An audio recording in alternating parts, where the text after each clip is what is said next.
Hello, and welcome to the Project Good podcast. I'm your host, Annmarie Hylton. Project Good is a social impact podcast interviewing experts and advocates about the pressing problems that we face globally and hearing how they suggest to move forward in the future. The Project Good podcast is brought to you by Project Good Work. The goal of this podcast is to inspire people and organizations to develop a mindset that moves others to positive action regarding the complex social issues facing people and the planet. For February, we're discussing our 2016 Facing Reality. Facing reality globally in 2026 means acknowledging and acting on the structural truths shaping humanity's future rather than relying on outdated assumptions, denial, or short-term thinking. It's a phrase that captures a turning point. The world is confronting limits, planetary, economic, political, and transitions technologically, in demographics, geopolitically, all simultaneously. Today I have the pleasure of speaking with Robin Harris, who is a certified hypnotherapist, ordained interfaith minister, technologist, project manager, and storyteller. As an advocate for human potential, she works with clients who are committed to living the best life and making their best contribution. Her work blends spirituality, neuroscience, and project managers, plus hypnotherapy. Let's get into the interview.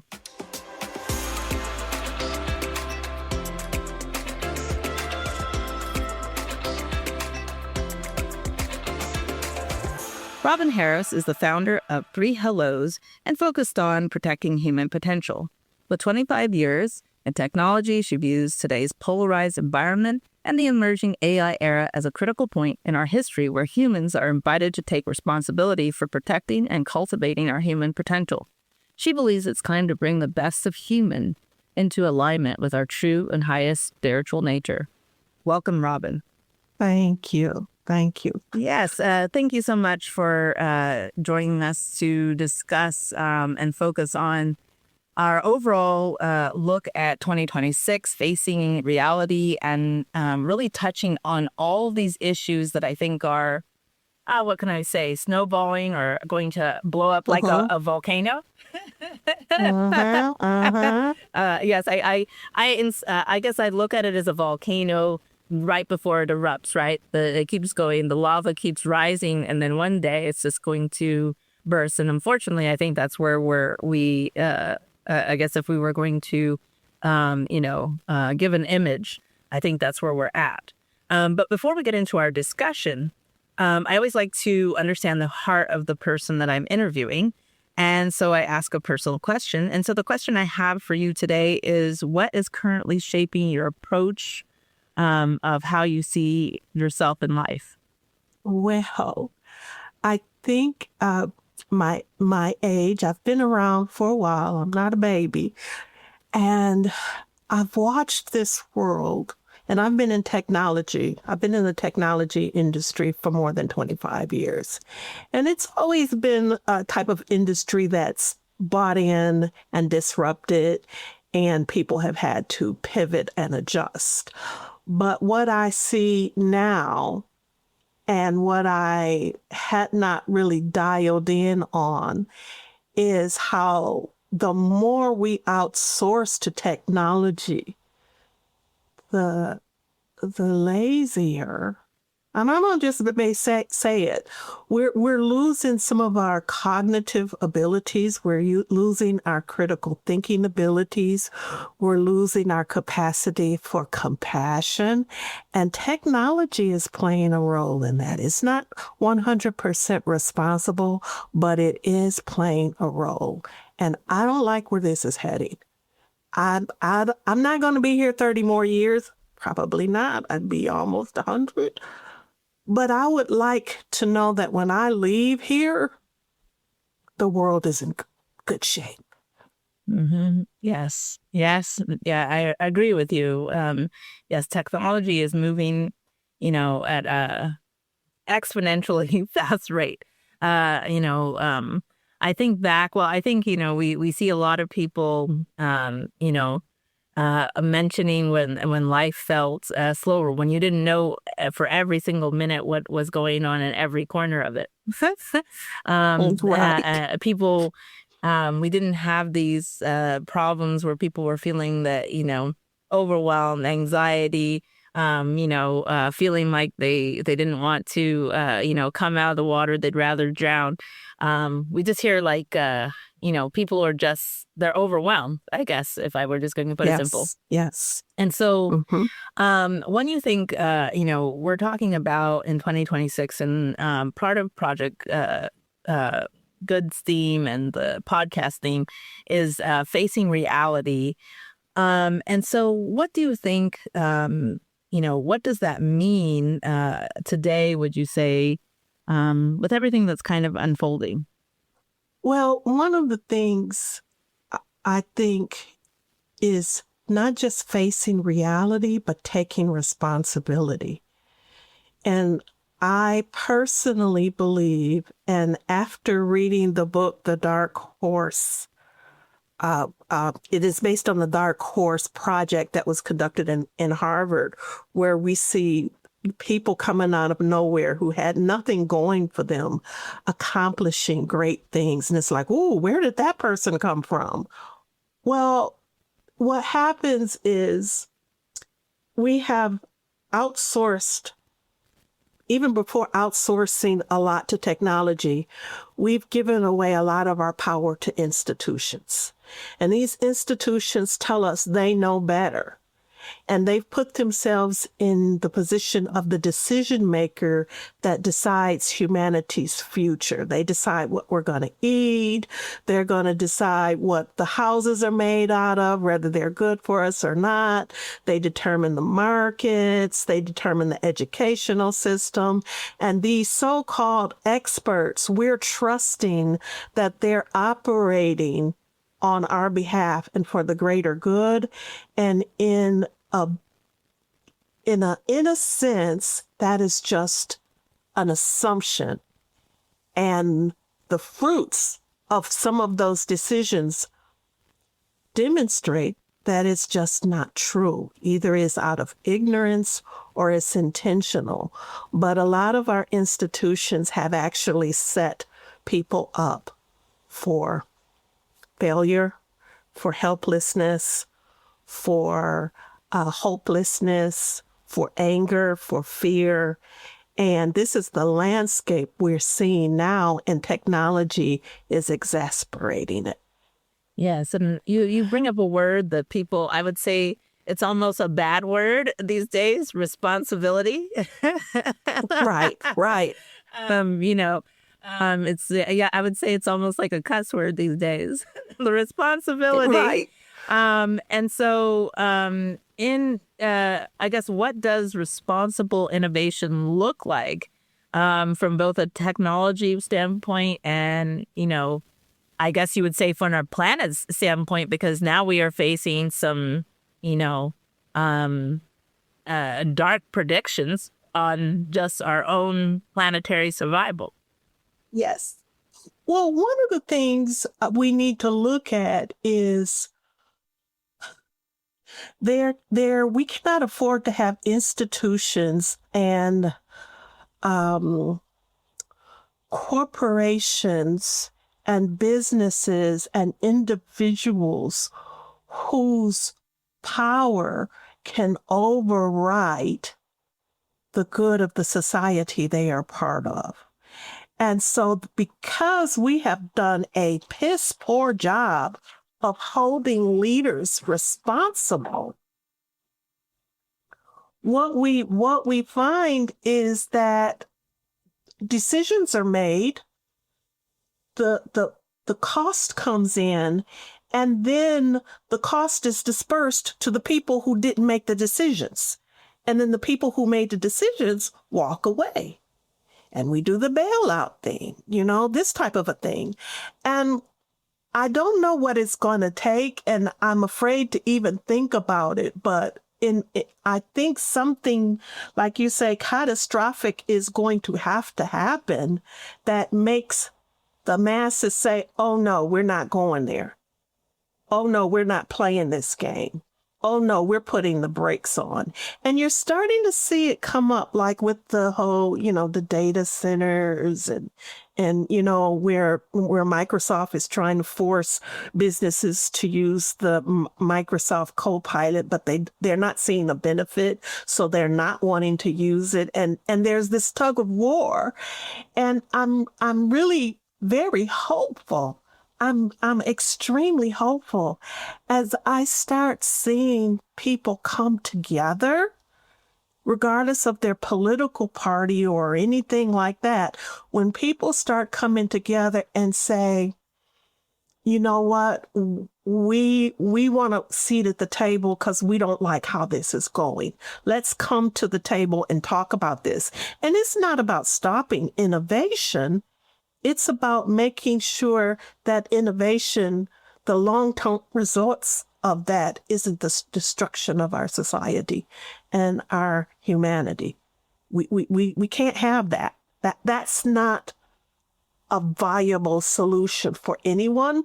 But I think some people are so looking at the immediate payoff, and they feel like the long-term consequences won't impact them.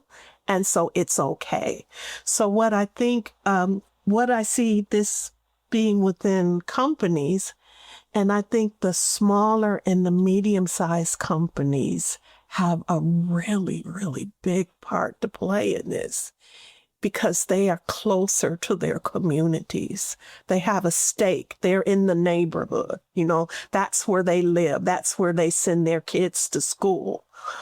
I believe that when the impact starts to be factored into, okay, what's this going to cost us when we don't have water? What's this going to cost us when all the electric bill of the average person has gone up 100%? Have we factored that cost in? And if you factor that cost in and you put it on the table and you ask the people, is that okay? They're going to say, no, that's not okay. Let's come up with a better solution. And we're smart. We can come up with a better solution. We can come up with a win-win solution. But if we don't have to, then the powers that be will take the win while the masses and the communities take the loss.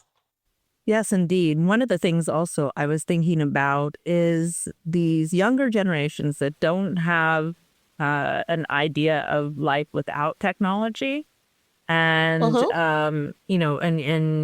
and you said one thing about, essentially, the people are making trash and they don't have to worry about where it falls. Essentially, that's what's happening for the people, for the older generation. They're like, well, I'll be gone. I don't have to worry about the cleanup.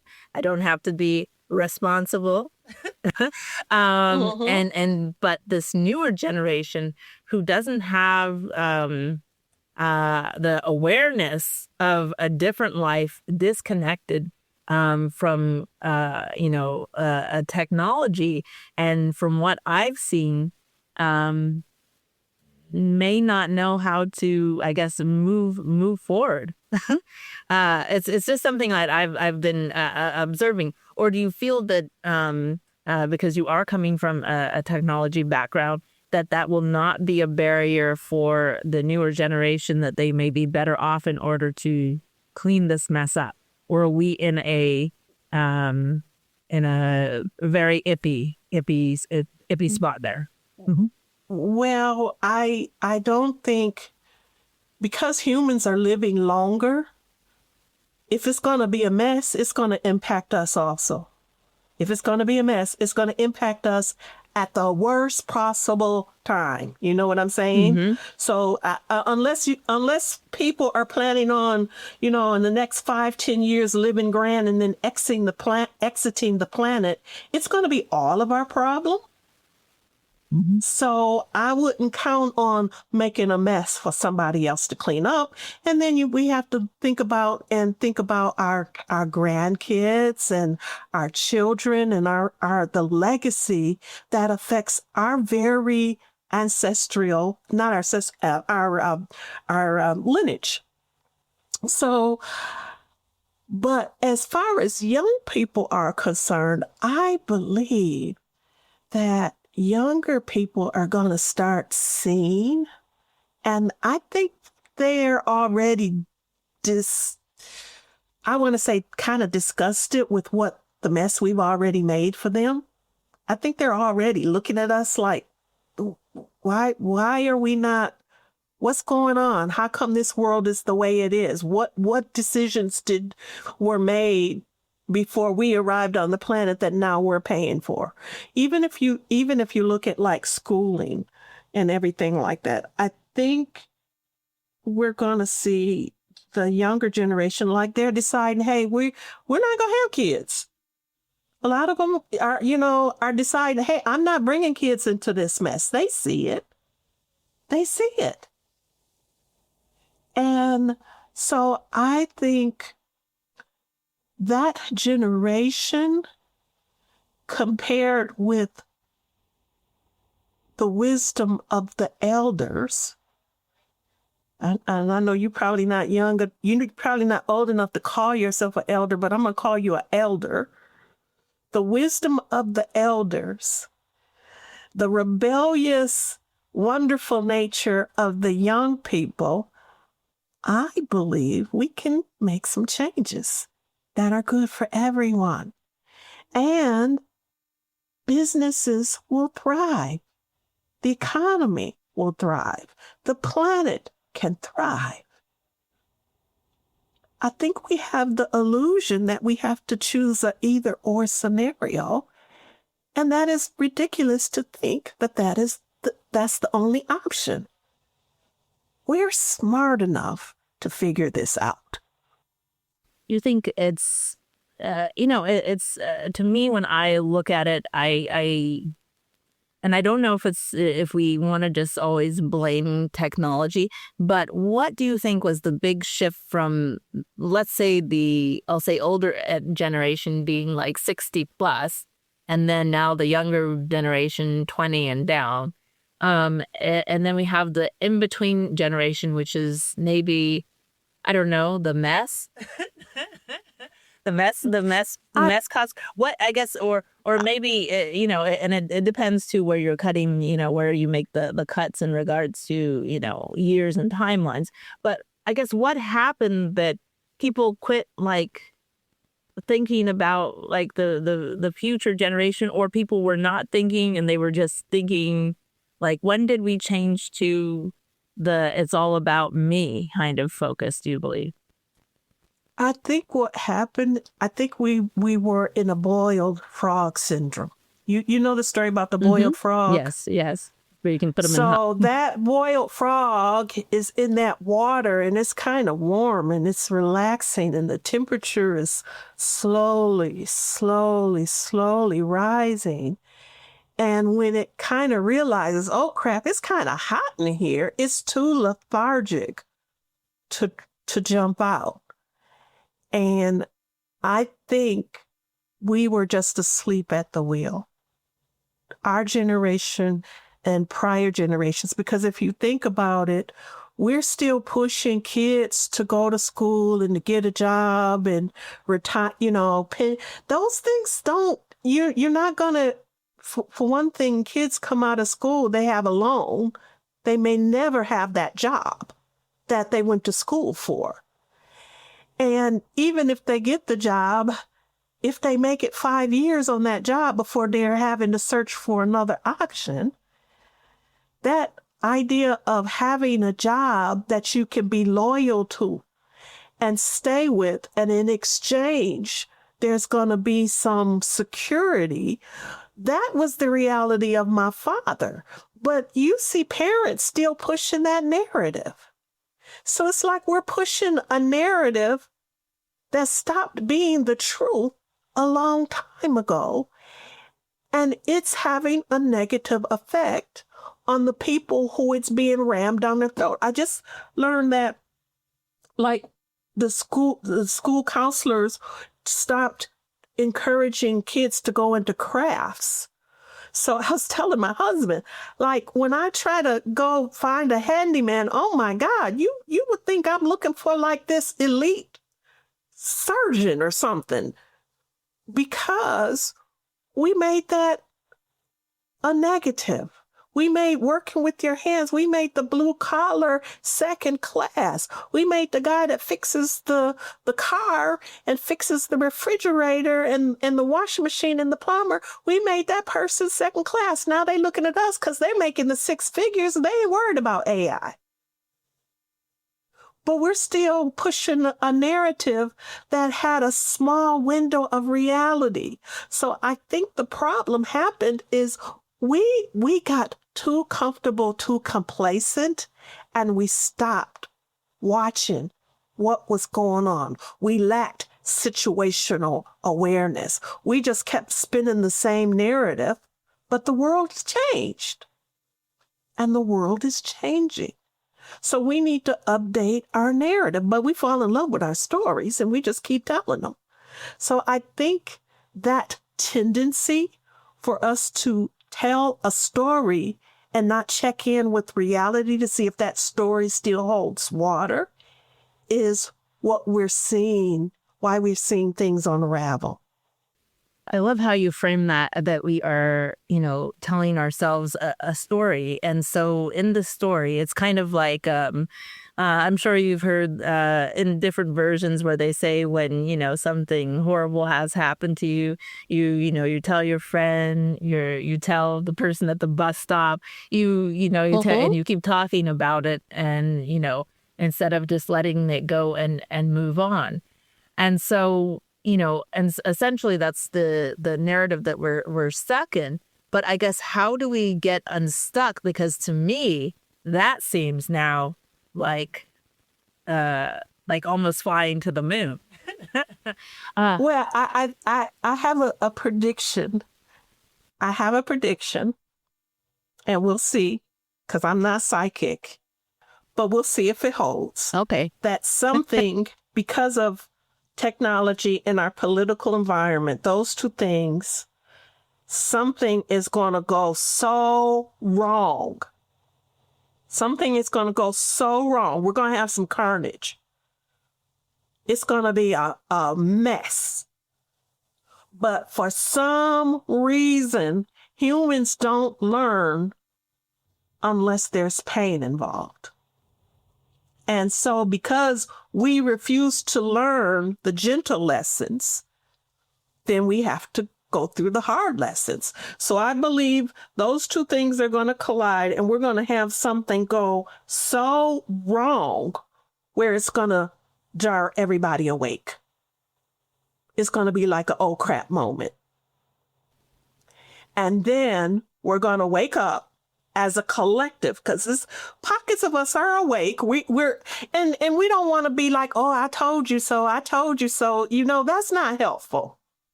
But the masses of people are going to wake up, and it's going to be an oh crap moment. And then we're going to need to come together and put our thinking caps on and come up with some solutions. And what I predict is going to happen is we're going to have new laws about how AI is, and it's not just, it's not just privacy, but the reality is it's being released, and it's buggy, and it's got issues. And those issues are going to have impact on customers. It's going to have impact on investors, and it's going to have impact on communities. And it is going to be an oh crap moment. We can't just let this stuff be, thrown out in the wild before it's production ready. So that's going to be one moment.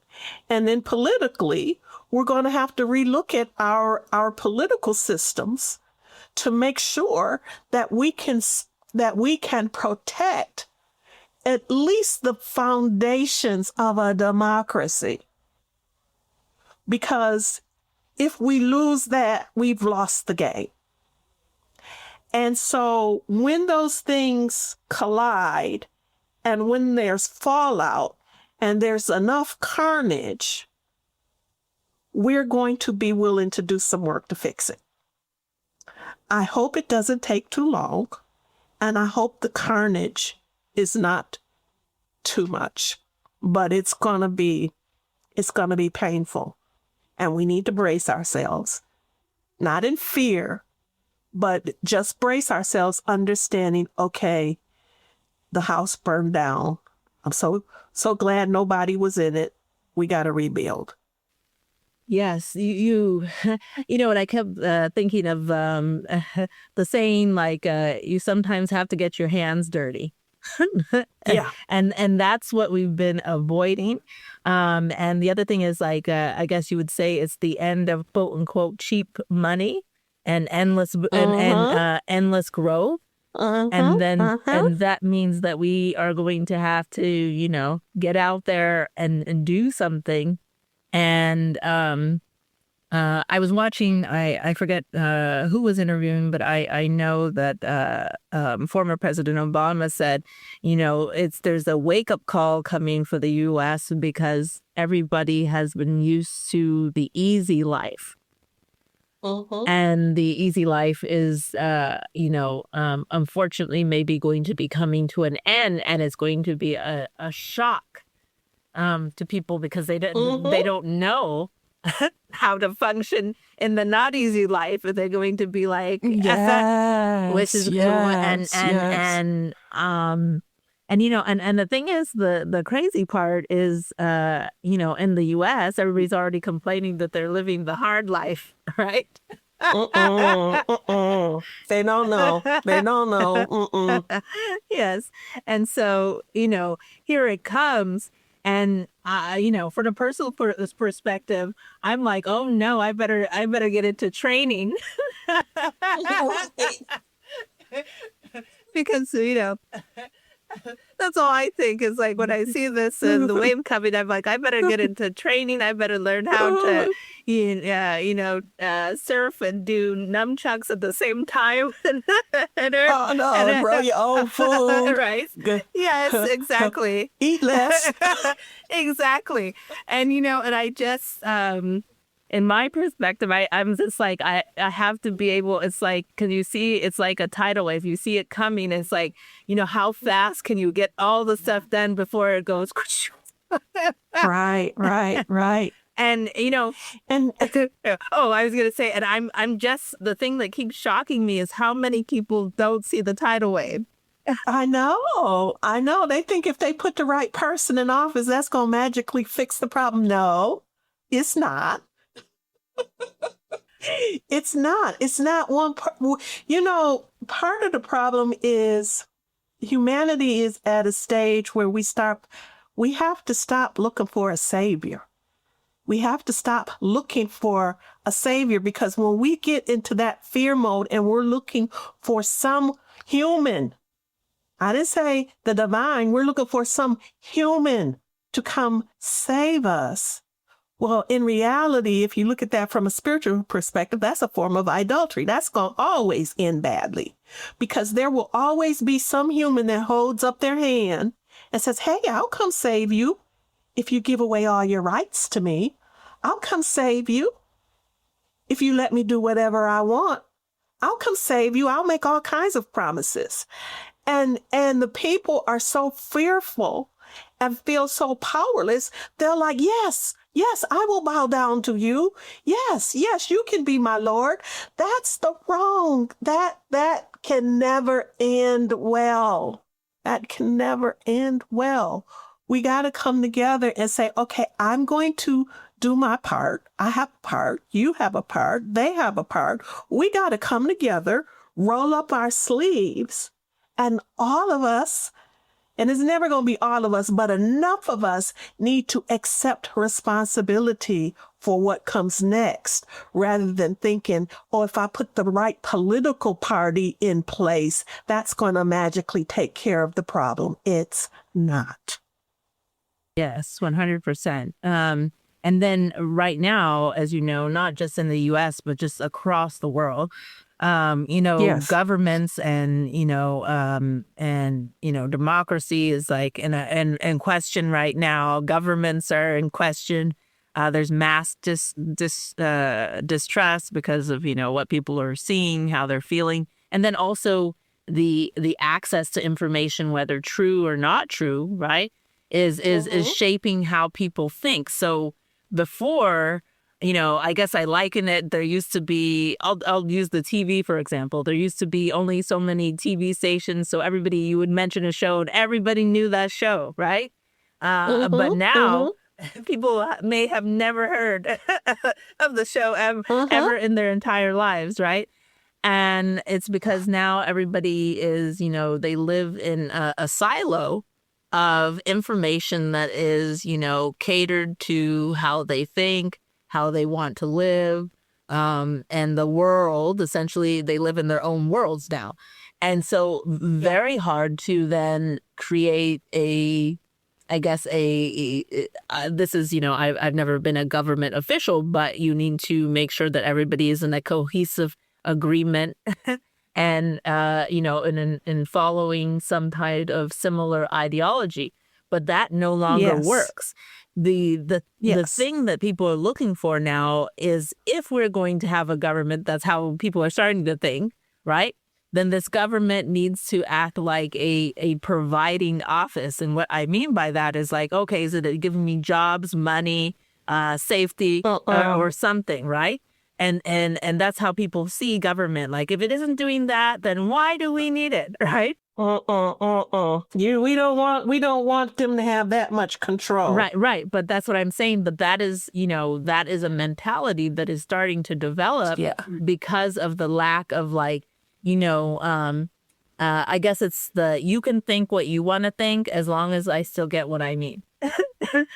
That comes on the other side of that is when we give away personal agency. And because people were talking about UBI. I don't want your damn UBI. I don't want it. Because that means you can tell me what to do, and if I don't do it, you can stop my money. That's not the relationship. That's not the relationship of two adults. That's a parent giving a child an allowance. And when you don't clean up your room or you didn't get good grades, I'm going to cut off your allowance. We need adults to start acting like adults. We need adults to start acting like adults. And our leaders are supposed to be servants to the people, not rulers over the people. And that's kind of the upside down world we've created, where the people who are supposed to be servants carrying out the will of the people are now saying, I'm the ruler, you do what I say. That's upside down. Yes. And the thing is, and I've done a past episode that people didn't, they didn't understand what the laws are, or what the Constitution stands for, or what even democracy really is. And I guess from a personal standpoint, I guess the fear is that I'm like, the lack of even wanting to understand it is even in question now. And so, go ahead. I was going to say, but Annmarie, here's something people can agree on when they look at their electric bill, and it's 20-30% more, or they step outside and all they can hear is the humming of the data center that's moved in, and now that peace and quiet and beauty that they bought their houses in is no longer available. And when they get their tax bills, and when their jobs say, okay, we don't need you anymore, when those things start happening in a larger number, people will start to come to some consensus about reality. They will come to some consensus. Your GDP number may be going up, but it's not coming into our pockets. It's not bringing our bills down. We're not sharing in that bounty. And the people will start to see when it starts affecting their personal lives. And that's when they'll be starting ready to say, hold on a minute. This is not acceptable. Yes, and I think we're just at the maybe for the people who are awake, they're like, we're in danger, right? But for the other people, they're just like, oh, we're just at the starting line.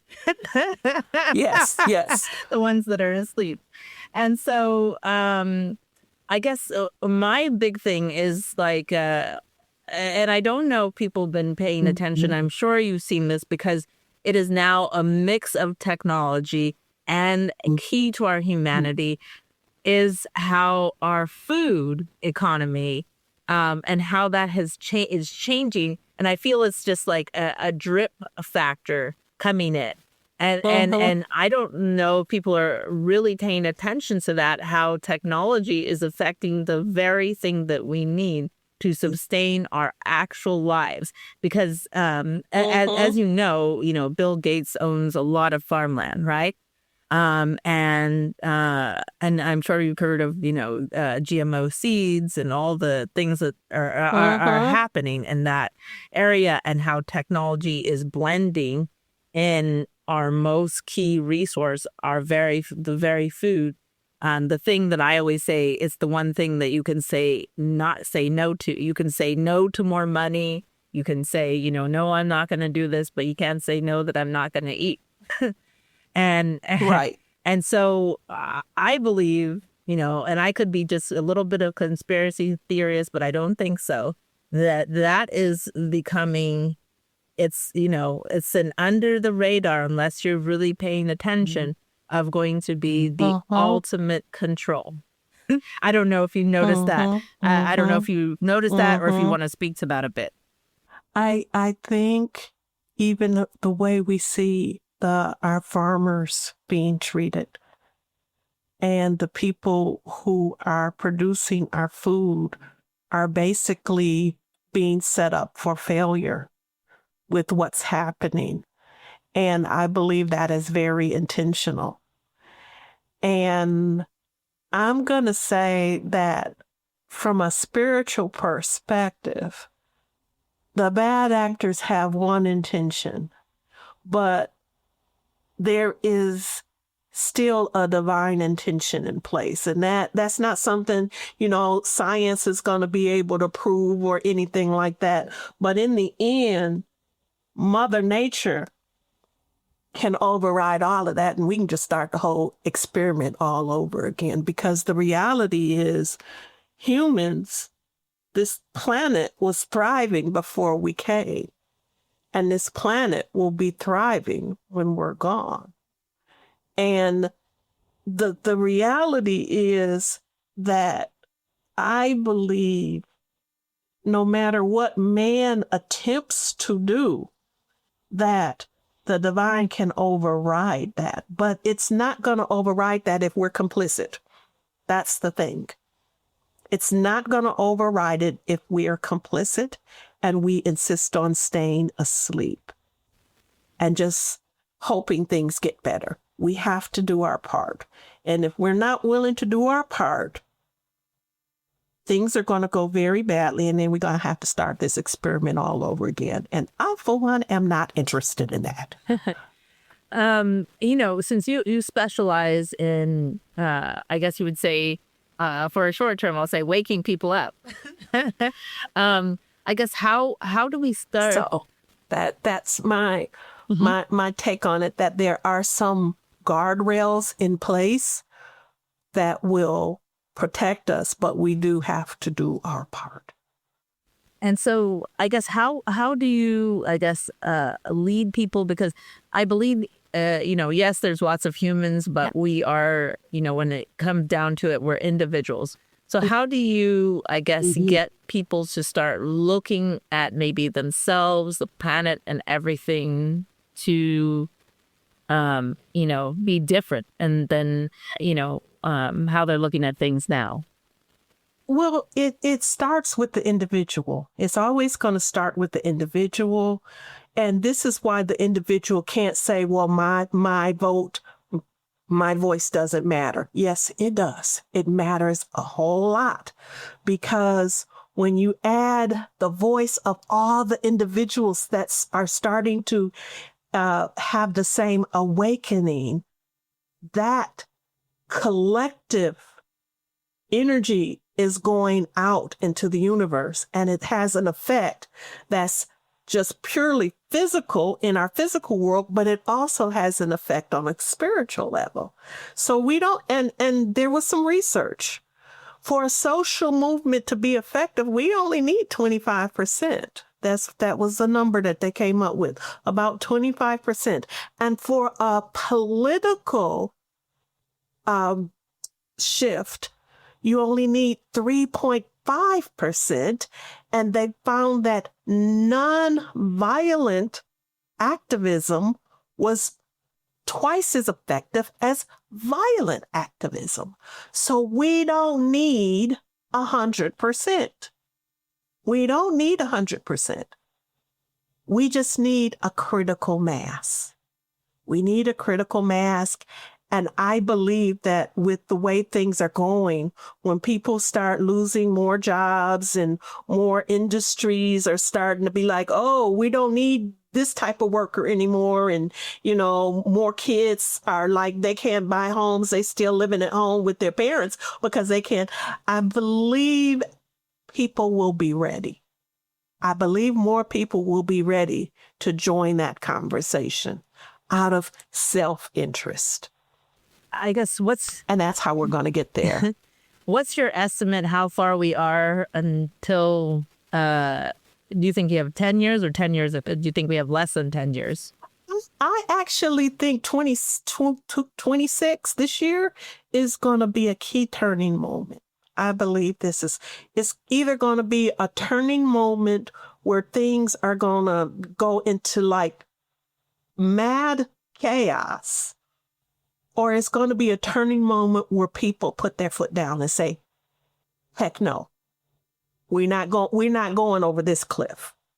I believe in 2026, something's going to happen that's going to determine whether we're turning the ship or we're going to be like the Titanic and need some lifeboats, and we're not going to have enough lifeboats. Yes, I'm only chuckling because I literally just told someone 2 days ago that it feels like we're on the Titanic. Yes. Yes. And I was picturing like when it started to like tilt and the people were trying to run before they hit the and I was like, literally, because, the Titanic, as you know, is like advertised as the unsinkable ship, which is kind of how the U.S. is looked at, right? So it's the perfect analogy, right? And it just goes perfectly along with like, the people think they think they're having a hard life, but they're really not, just everything.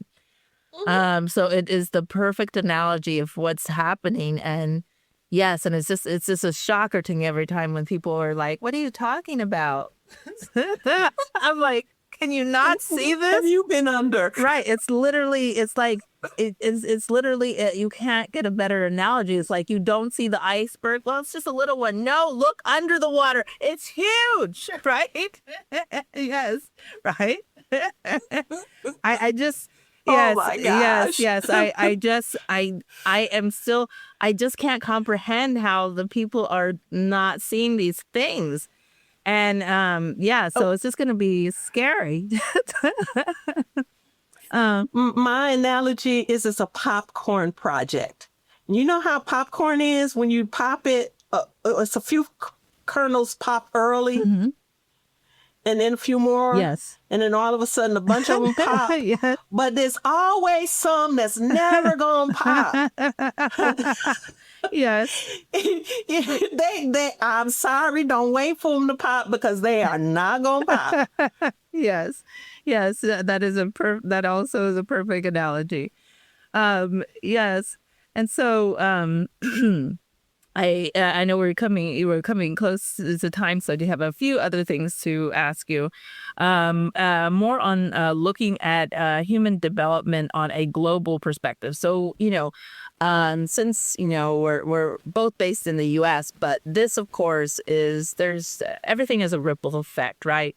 And so, yes. And so, and I know this is maybe just your opinion, unless, of course, you've done a deeper dive.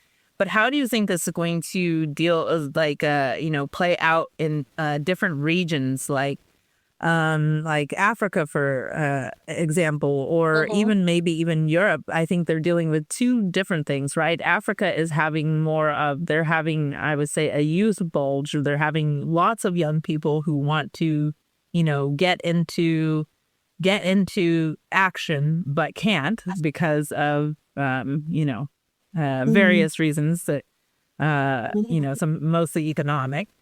And then Asia and Europe are kind of, they have an aging population. And as we know, it's similar to the U.S. They're living in a fear of we're going to be extinct.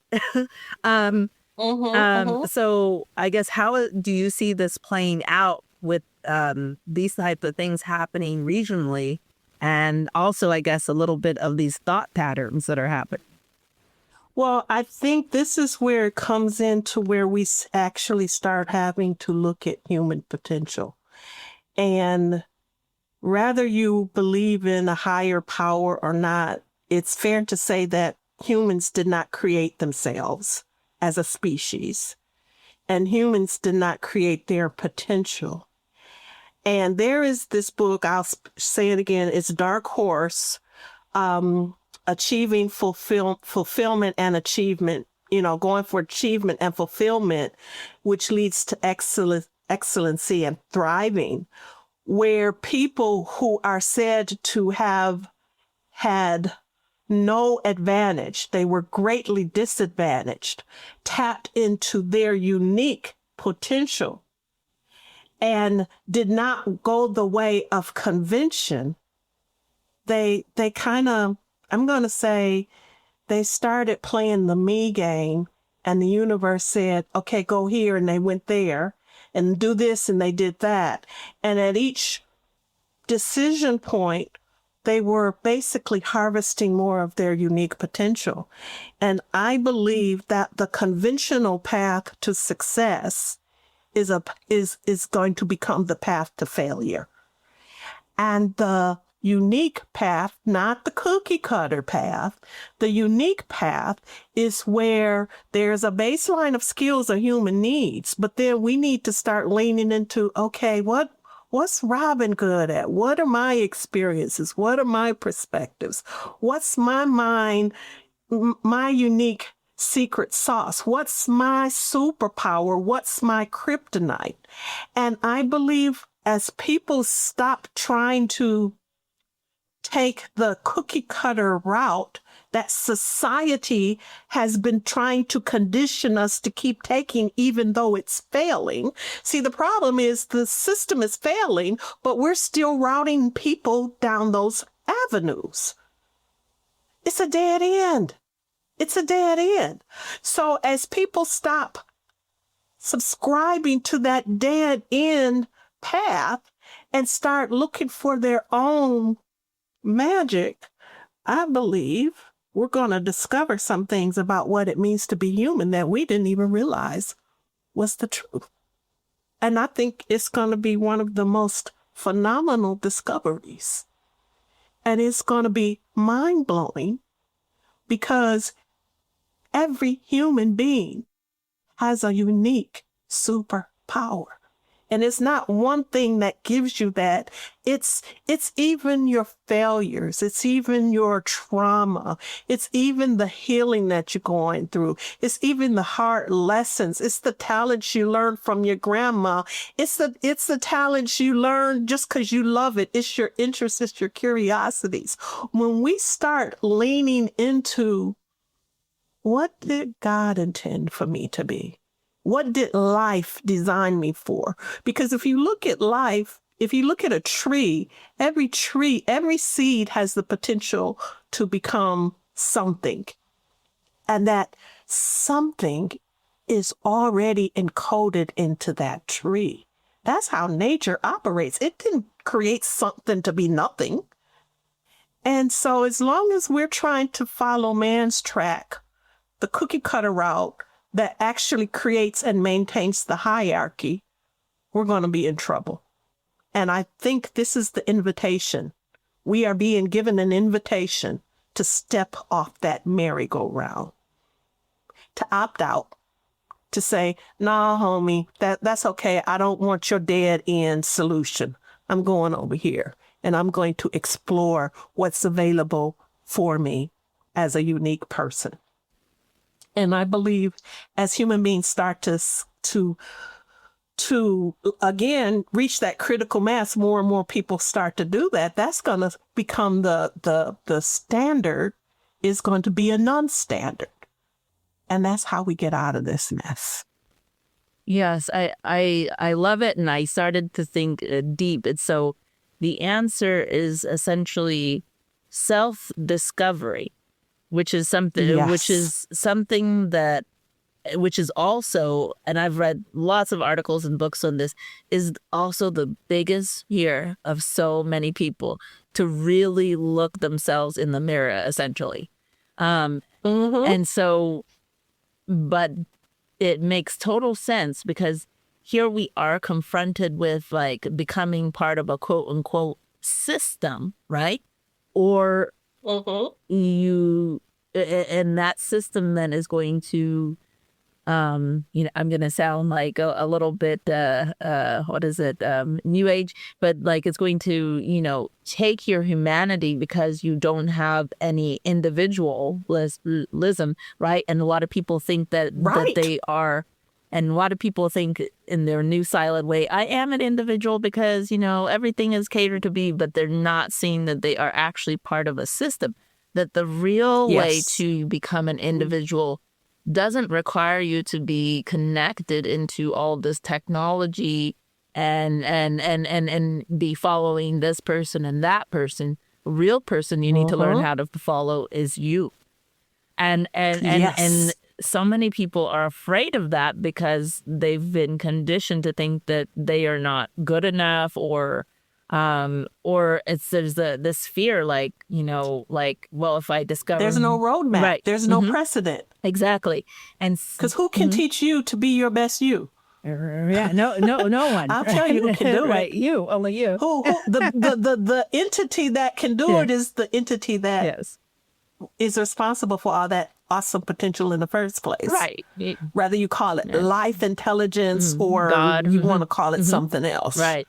And so so we are in this critical moment, and that's why I think a lot of people are sick, because there is a deeply spiritual element to this moment. And then if you are not willing to open yourself to think beyond, your three-dimensional world that you see, that you're missing all of these things that are happening around you. And it is like we're on I won't say a stand, but maybe a platform, and you are surrounded by a lake, and you have to decide, are you going to dive in the lake or not? It's not an easy decision for a lot of people. No, because they fear if they dive into the lake, I'm going to drown. Yeah, right, right. Yes, but that's and that is the biggest thing that we are facing. I guess if we would say facing reality is like, you have to decide, you stay on the platform, or are you going to dive into the lake? Yeah. And when you dive into the lake, what you don't see is just when you dive in, there's a life. There's a one of those life rings is there just for you. Yes. But you gotta dive. You gotta go in first before you can see it. Yeah. And then you gotta step off the platform before you can see it. Yes. And the kicker, right? And here's the thing that the wake people know. The kicker is you are already a part of that lake. Yes. But you don't realize it because you're standing on this platform. And so, Yes. yeah. So there's a big thing that we have to face in 2026. And so, that goes perfectly with and that's why I think we're at this moment of facing reality. And like your popcorn analogy, unfortunately, some people are still going to stay seeds. Right. Yes. So my final question to you, and I've been kind of debating around this, if I should give you a futuristic question or not. I guess, and we've just already like kind of touched into, I guess, a little bit of what future and reality. But I guess if you were going to give advice right now to, I'll give you two audiences, the people on the planet, and then also our leaders that are leading the different governments in the world. What would be, how do we bring those two together so that we can, go in a successful, and I'll just say a fruitful direction? Because right now we're going on a destructive direction. Okay. I would say prioritize humanity first, not nation first, not technology first, not this group of people first, not my party first. Prioritize humanity, human beings across the board, and assume before you come to the table, assume that there is a solution that creates the win, win, win. If you assume that that kind of solution exists, you will see there's more than one option. We have options, but when we assume it has to be them or us, when we assume you either win or lose, we've already lost. So for the leaders, assume that there is a win-win solution that prioritizes humanity. And for some people, they simply don't care about anybody else but themselves. They need to come off the platform. They need to come they need to come out of those leadership roles. We can't afford to have leaders that don't care about anything but their own personal and private agenda. That's not a leader. That's a narcissist. Yes. Yes. Unfortunately, we have a rise in narcissism these days. But yes, perfectly said. And the perfect message that needs to be heard by many on the planet right now. Well, thank you, Robin, for your time and insight. To find out more about Robin Harris, go to 3hellos.com or climbbrightmountain.com. If you have a passion for an unserved community, a social justice problem, or want to change minds, contact Project Good Work at projectgood.work to start your project of change today. Subscribe to our mailing list at projectgood.work/subscribe to get our episodes and blog articles sent to you each month. To our listeners, thanks for tuning in to Project Good, where a focus on what matters.